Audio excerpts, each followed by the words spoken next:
Good morning and thank you for joining us. I'm Spencer Tillis. And I'm Giselle Espinales. And this is the Delmarva Sports Insider. In today's episode, Cape had to win in order to make the state tournament, but could the Vikings snap their two-game losing skid when they hosted Smyrna? And playoffs in field hockey, Woodbridge trying to avoid elimination against a tough opponent. Were they able to pull off the upset? Highlights coming up later.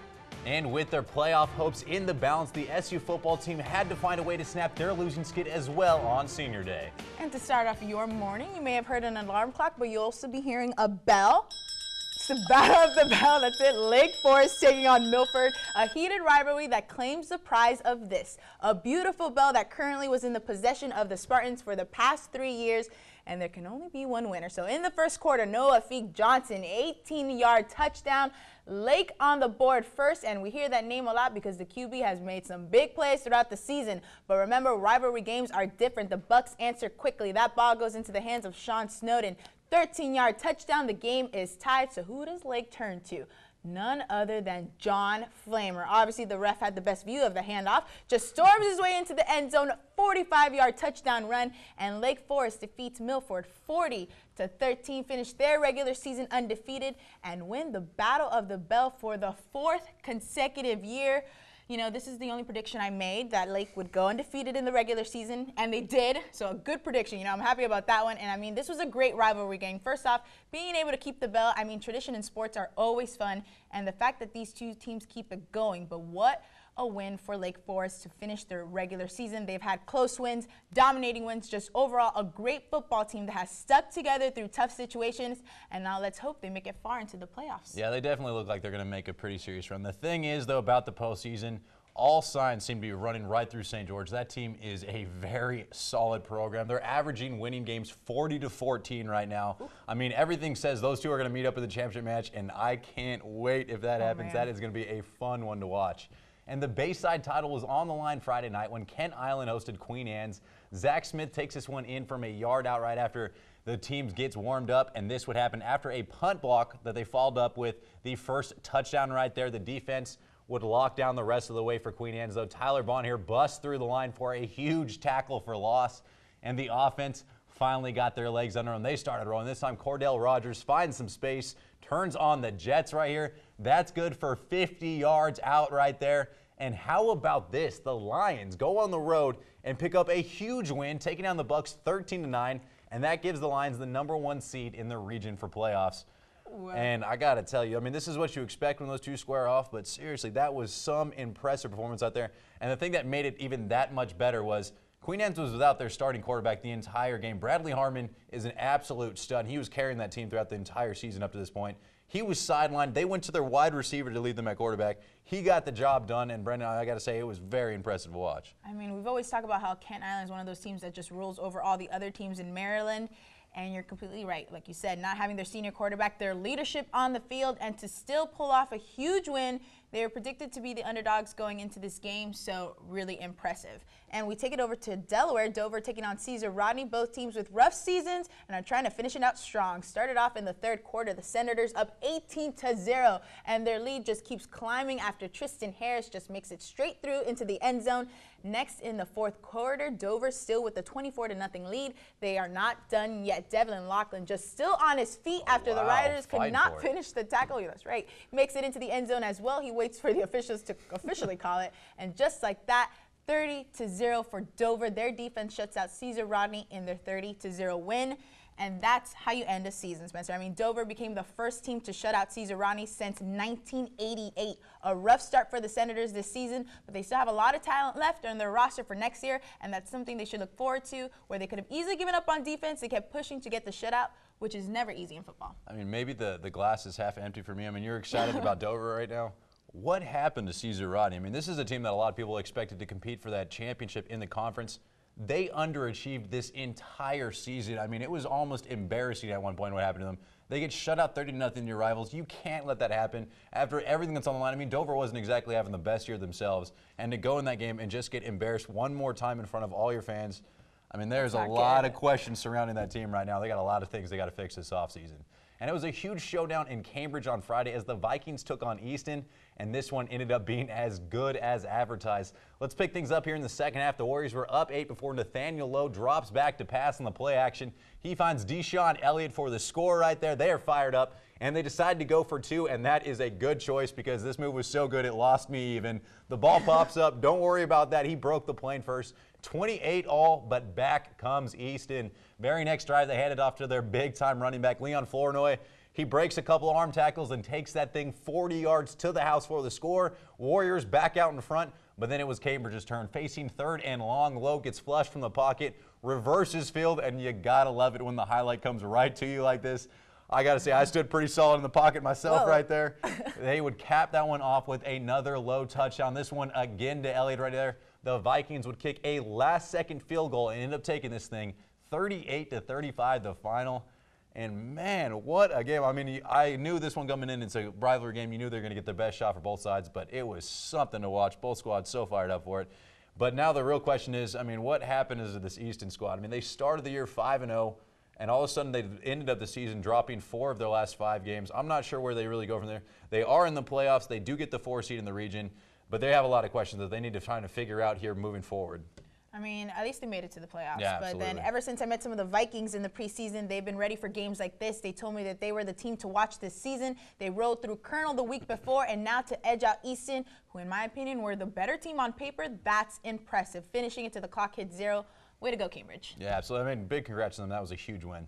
Well, the regular season may be done, but playoffs are right around the corner. That is, follow us on Facebook and Twitter for highlights from all the games, updates from the matches. We'll let you know what is going on out there on the field.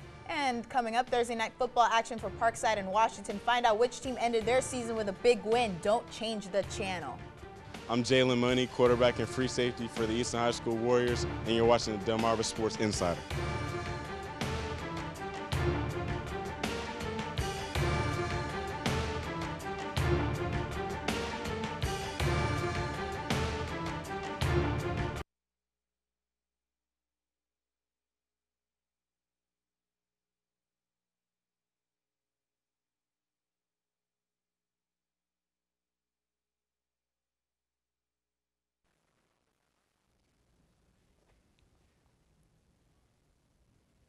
Welcome back. We are still talking some high school football, and the Battle of Salisbury was on Friday night. It was rivals Bennett squaring off with Y-High to finish out both teams' season. First quarter here, and the Clippers were driving when Jacob Larimore finds his man Malik Shockley, but Xavier Brian Sims with a great hustle play knocks the ball loose, and the Indians fall on it.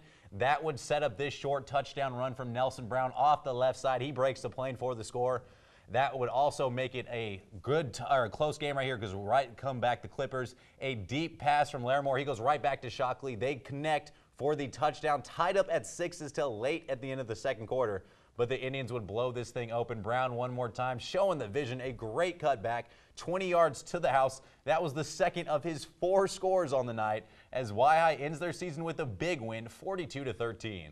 And 2 seasons ended on Thursday night, but both Parkside and Washington made sure to end things the right way. And we begin in the first quarter. Rams quarterback Devin Redding took that drive into his own hands, goes in for the 19-yard touchdown. Rams on the board first. Next play, the Jags forced to punt. Ball goes up, and Jawan Williams is confident in this return because he keeps going and eventually goes all the way to the house for the 60-yard return. Washington, though, still has something in them. Jamarcus Brumskin makes it in, but the damage was done. The Rams take this one 60-14.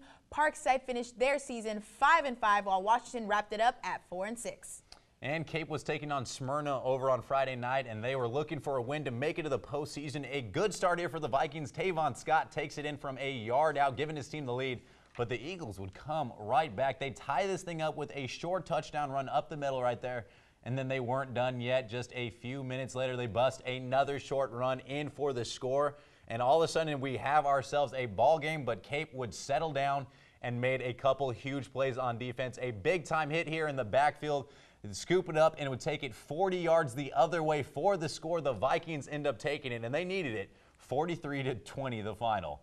And wow, I mean, what a way to finish out the regular season. I know, 10 weeks ago we were predicting what teams would be where, and of course that has all changed. Our lead, alliances to certain teams, our picks, and now it comes down to this. The final power rankings for the 2014 football season. Trey, what do you have for us? Thanks, guys. Week 10 can mean so many things. Some seniors playing their last game, while others are gearing up for a postseason run. One of those teams rolling into this postseason is Laurel. 60-0 over Seaford. The Bulldogs await their seed in the D2 playoff picture. Sussex Tech, another team punching their ticket. They take out Polytech 46-0. Sussex Central won their last 4 games. A great way to go out for those seniors over Indian River 42-28. And Delmar, how about the Wildcats? They win 5 of their last 6 after starting the season 0-4. They take out Woodbridge 35-21. Kent County, another one of those teams moving towards the postseason. They top Northeast. Decatur finishes off their season with a big 33-point win over rival Snow Hill. And the Battle of Caroline County, North Carolina takes out the Colonels 36-14. Well, it's what all of you have been waiting for. The final regular season power rankings are in. And in Maryland, for the first time in a while, the Queen Anne's Lions, that's right, top my power rankings in Maryland, coming off of a big win against rival Kent Island. The Lions will be the #1 seed in the 2A East region. Kent Island moves down to number 2, Cambridge to 3, while Kent County and Easton round out our top 5. And on to Delaware, where the mighty Spartans are still my #1 squad. They tried this week, but I said for Tech to be a 1B, but the Ravens will have to settle for number 2. No worries, though. Both teams are still on their way to the playoffs. Bulldog Nation, Laurel, ringing in very loudly at number 3, their first playoff appearance in Coach Glenn Phillips' tenure as head coach. Cape rolls in at 4, but the Vikings will likely miss the D1 playoffs after starting the season 7-0. Wow. And how about this? The Sussex Central Knights, as we said, they won their 4th straight on Friday after starting the season 1-5. Great turnaround for those seniors. And guys, for one last time, please, what do you think? I don't know if we're at the last week, so we're never going to agree with you, I guess, at this point. It is fair to say. But, you know, I still love me some Easton. I've been on that train from the start. Well, at least you're loyal. 5-0, but they're hurting me right now. I think they are back down to that 5 spot there in Maryland. Over in Delaware, I actually think there's an argument to be made about Delmar. I mean, I know they started there pretty tough, but a few of those losses were only by less than a touchdown, and they finish out the season strong. I think they might leapfrog Sussex Central, but I think you're splitting hairs there. I mean, Trey, my overall rating for you is a B+. You've impressed us with the cupcake and chicken noodle references, also making us hungry, but overall those rankings have made quite the impact across Delmarva. Lake Forest being #1 is the best decision yet, undefeated in the regular season, dominating wins. That's the way to finish the power rankings in style. Yeah, you definitely. You did it better as the season went along. We'll say that much, Trey. Well, taking it to the college level, it was senior day yesterday for the SU football team when they took on Brockport State. Coach Wood gave the start to quarterback Aaron Moore, and he rewarded him here, finding Ryan Jones from 7 yards out. He circles around me there for the score. The Seagulls were up 9-0 late in the first quarter before back come the other team here. Eddie Crease would hook up with his man Chase Venino from 25 yards out right there. That's good for the touchdown, and the Eagles right back in this thing. But SU wasn't going anywhere. Alex Potoko right here takes this one in 1 yard out off the left side. The goals end up rolling on senior night, 40-28 the final. All right, so week 10 of high school football may be done, but we are not. Here's what's coming up after the break. The James M. Bennett volleyball team in an elimination game against Huntington. Were they able to pull off the win? Keep it locked. My name's Rafiq Henry. I play linebacker for Milford, and you're watching Delmarva Sports Insider.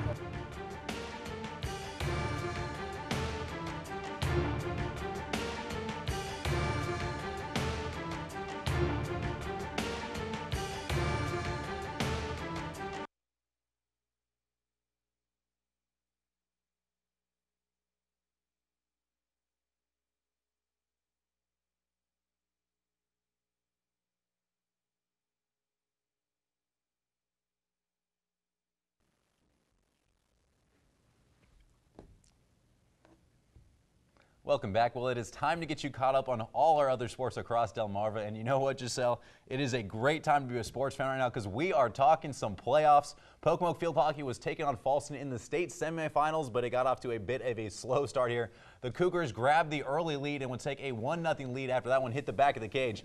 But back come the Warriors. Lexi Butler with a shot that gets deflected home by Danny Baines right there, and we would be all tied up. We would go all the way to overtime, but Falston would eventually take the lead in this one and close it out, breaking the hearts of the Warriors. Still, though, a great season for Pocomoke. And some more field hockey action, this time Woodbridge taking on Padua. First time Blue Raiders made playoffs since the late 1990s, so it's time to shake off the dust, but the Pandas were quick to strike first. Maya Lee makes that one in all the way from the outside the circle, and just like that, 1-0. Pandas' Ashley Bretlinger with a breakaway and knocks it in. Pandas up 2-0 with just 8 minutes into the game. The Raiders end up falling in this one 3-0. And volleyball playoffs continued on Friday in Maryland, and as North Carolina was taking on Rising Sun, a tough serving here for the Bulldogs early on as Aubrey Riddle serves up the ace for the point there. The Tigers come right back. Brianne Haley gets the set and knows what to do with it. A big-time kill off the wall right there. North Carolina's turn, and it was Michaela McCullen right here showing that she can do a little defense as well. A huge block for at the net gets her team the point, but the Tigers just kept coming. This one ends in 4 sets, 3-1. And James M. Bennett looking to continue their postseason run after a huge 3-2 set win against Decatur on Monday. This time they were taking on Huntington on Wednesday. The Hurricanes, though, with a fast start to this game. You saw a kill there from the outside. They would end up taking the first 2 sets, but the Clippers got here for a reason, continued to push. That was Rachel Leister with a kill down the line from the left side. Courtney McKenzie with a kill right in the middle. But James M. Bennett would fall 3-0. And Parkside girls soccer was taking on Falston Tuesday, and this ended up also being a rough one for the home team. A corner throw-in right there, bounces around in front of the net before eventually being sent home. That gave the Cougars a 2-0 lead at that point. The Rams trying to hang tough. Just an absolutely great pursuit by Miyo Chen right here. Gets a little bit of a save. Then it gets cleared by Kelsey Knock and turns it away, but it would lead to this corner kick, and they would eventually put that one in as well. A tough day for the Rams as Parkside sees their season come to an end as they fall 3-0 the final. And the Pocomoke Warriors soccer team in semifinals. The lineup of the player introduction, still can't believe it's the playoffs. I mean, come on. But they can, and Warriors Glenn Ross taken down inside the box. No penalty. I mean, the ref should have called that one. Things got a little too close for comfort, but Warriors Cole Porter with a nice save, but the Eagles would end up taking this one 2-0, but still an amazing season for Pocomoke. Yeah, it absolutely was. Now, those are just a few of the big games we had going on. There was another ton of great high school and college, I should say, playoff games going on yesterday in Delaware, and field hockey as well as some soccer matches. For highlights of all those, you got to go to our website. There's a number of great stuff on there. We just didn't have enough time in the show to fit it all in today. All right, Ravens fans, we haven't forgotten about you. I know it's been a rough couple of weeks in Baltimore, but up next we have Ravens insider who joins us. You don't want to miss it. I'm Tess Bernheimer from Cape and Lupin Field Hockey, and you're watching Delmarva Sports Insider.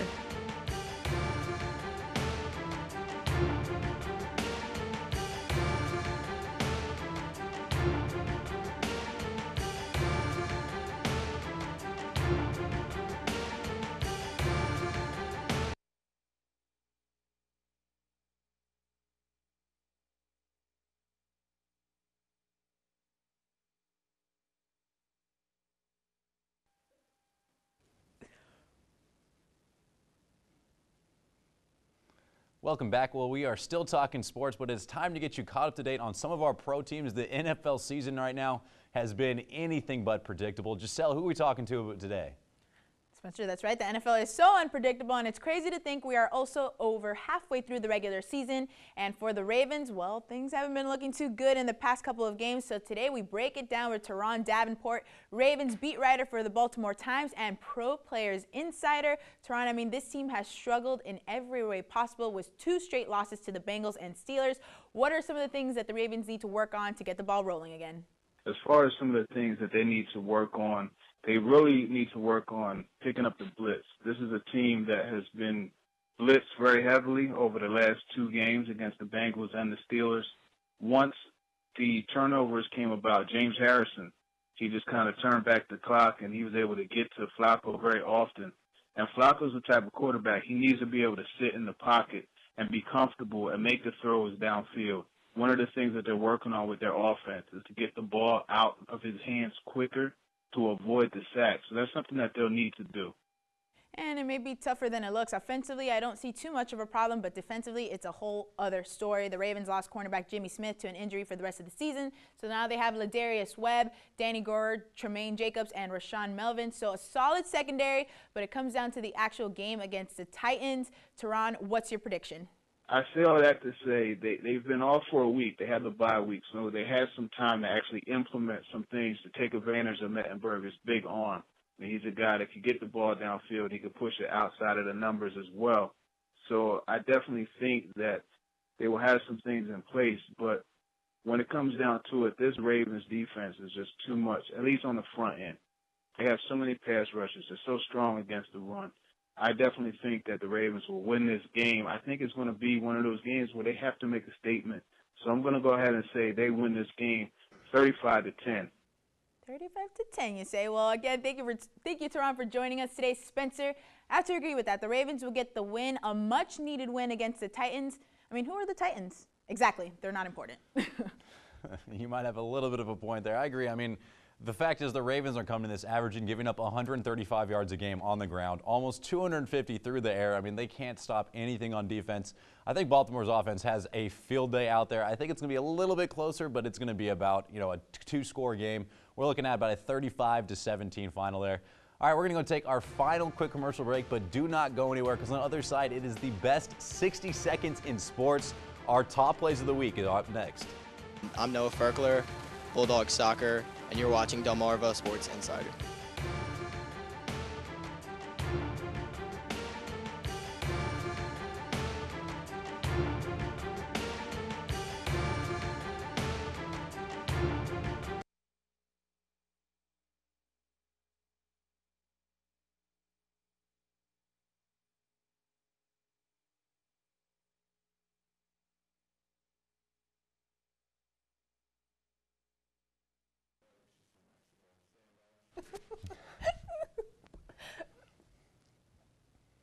Welcome back. Well, it's time for everyone's favorite segment, our top plays of the week. And I tell you what, we couldn't have ended the season any better than the way that we did right here. We had a great matchup in 1A boys soccer playoffs as Kent County was taking on Pocomoke, and that's exactly where my highlight comes from. That would be your game winner right there. Gustavo Enriquez in the last penalty kick after both sides go through. He had a chance to win it, and he gets it done after what was just an absolutely incredible game. Scoreless in regulation, both overtimes, and then to win it like that. First time they have won a regional championship in years, too. I mean, big congrats to them. That's it. I like the ref's hands. He was like, that's it. It's done. Yep. I'm out. All right. Defense wins games, and mine comes from Parkside's Sean Jones. Made sure that he wasn't going to let anyone come through. Let's see that again. Poor Jags player did not see that one coming. That's one way of stopping the run. Look at that. It's like a Stone Cold Steve Austin stunner right there. The parents were yelling out there saying, this isn't wrestling. I mean, it's a clean hit, a clean play, and one of our top plays of the week. No kidding. That should be there for a while. We should have a running segment with that one. Look at that. Well, let's take it back to Wednesday, and we had an overtime opening round state tournament game in field hockey between Delmar and Dover, and Peyton Kemp, the freshman, with your game winner right there. I mean, there was a number of highlights in this game. They had a penalty stroke to win it, but an incredible save from the Dover's keeper. You could have had that one in there, but a game winner nonetheless. They advanced, and what a way to get it done. Relying on the underclassmen. They also had a 8th grader score a goal in that game. I mean, it was just something very impressive to watch. You can't count out the underclassmen, it's always good.